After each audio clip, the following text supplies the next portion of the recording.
ऋतु, वर्षा, अमन और सौरव अच्छे फ्रेंड होते हैं। चारों साथ ही ऑफिस में काम करते हैं और छुट्टी मिलने पर साथ में एंजॉय करते हैं। सभी को सिगरेट पीना, नशा करना और ड्रग्स लेने के आदी होते हैं। चारों अपनी लाइफ एंजॉय करने में यकीन रखते हैं।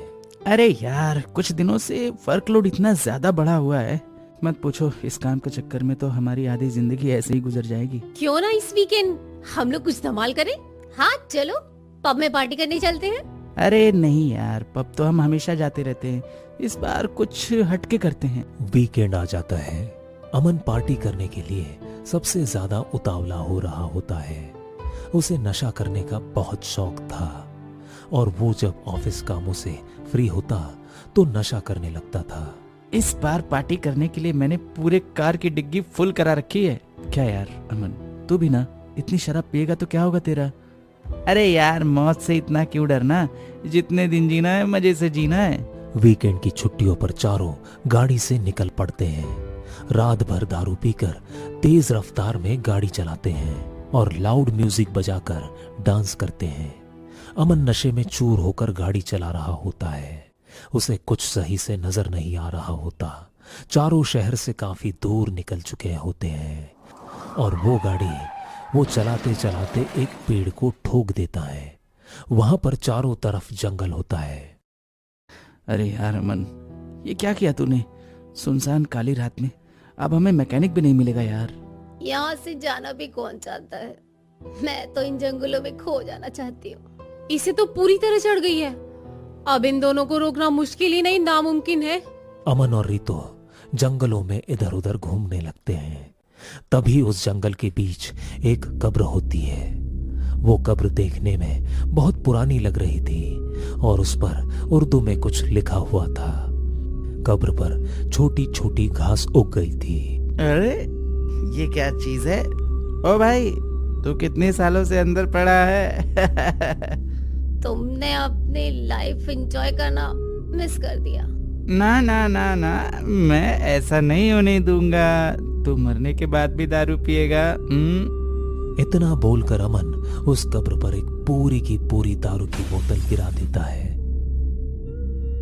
और उस कब्र के ऊपर चढ़कर नाचने लगता है। हमें ऐसा नहीं करना चाहिए, प्लीज अमन को रोको। हमें नहीं पता ये कब्र किसकी है और ये इस जंगल में क्या कर रही है। अमन को रोकना अब पॉसिबल नहीं है। तभी उस कब्र के अंदर से कुछ आवाजें सुनाई देती है। अरे दारू पीते ही इस मुर्दे में भी जान आ गई। तभी उस कब्र के अंदर से कुछ आवाजें आने लगती है। उस कब्र के अंदर से ऐसी आवाज आ रही थी मानो कोई अंदर से धक्का दे रहा हो। तभी अचानक वर्षा को लगता है कि अमन के साथ उस कब्र के ऊपर कोई और भी खड़ा है और वो उन चारों को देख रहा है। ए, वहाँ कोई है। अभी अभी मैंने वहाँ किसी को देखा है। ए, जो भी है सामने आओ।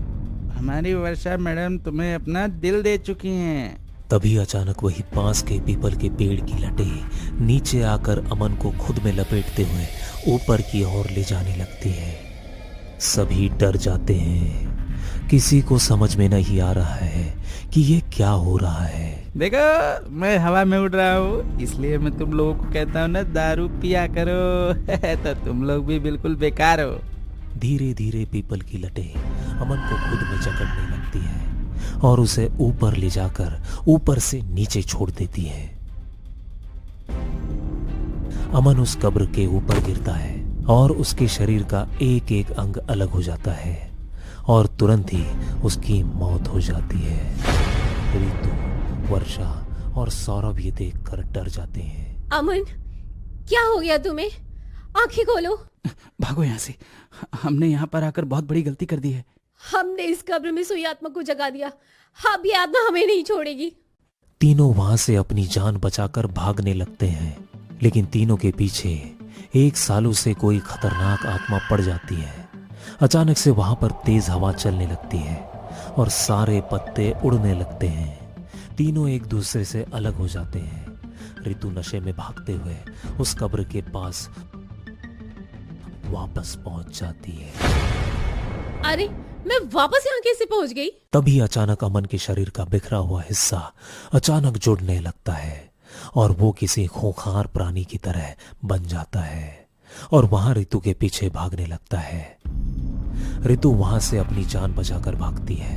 अमन, होश में आओ, मैं तुम्हारी दोस्त रितु। अमन दौड़ते हुए रितु का गला पकड़ लेता है। अमन रितु का गला पकड़ते हुए उसे पेड़ के ऊपर टांग देता है और रितु की गर्दन एक नुकीली डाल में फंसा देता है। रितु का शरीर उस पेड़ से लटक जाता है और वहीं पर रितु की मौत हो जाती है। रितु के शरीर से खून बहते हुए नीचे की ओर गिरने लगता है। वर्षा जंगल में भागते भागते उसी पेड़ के नीचे पहुंच जाती है जहां पर रितु की लाश टंगी हुई होती है। सौरभ, रितु, कहाँ हो तुम दोनों? मुझे बहुत डर लग रहा है। तभी वर्षा के ऊपर खून की बूंदें टपकने लगती हैं।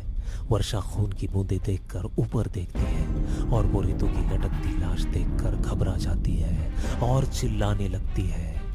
रितु, तू भी अमन की तरह हम लोगों को छोड़कर चली गई।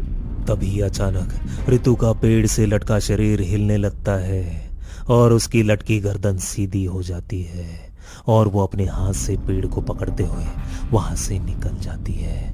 वर्षा ये देखकर बुरी तरह घबरा जाती है और वो वहां से भागने लगती है। भागते हुए वो सौरभ से टकरा जाती है। अच्छा हुआ सौरभ, तुम मिल गए। रितु, उस आत्मा ने रितु को भी नहीं छोड़ा। हम सब मारे जाएंगे। हमें यहाँ आना ही नहीं चाहिए था। चलो भागो यहाँ से, मैंने यहाँ से निकलने का रास्ता देख लिया है, चलो मेरे साथ। मैं मरना नहीं चाहती, मुझे यहाँ से बाहर निकलना है। सौरभ वर्षा का हाथ पकड़कर भागने लगता है। उस अंधेरे जंगल में कुछ भी नजर नहीं आ रहा था। दोनों बस भागते जा रहे थे। तभी वर्षा देखती है कि वो दोनों उसी कब्र के सामने आकर खड़े हो जाते हैं। सौरभ, तुम इस जंगल से निकलने वाले थे ना, लेकिन ये कब्र तो।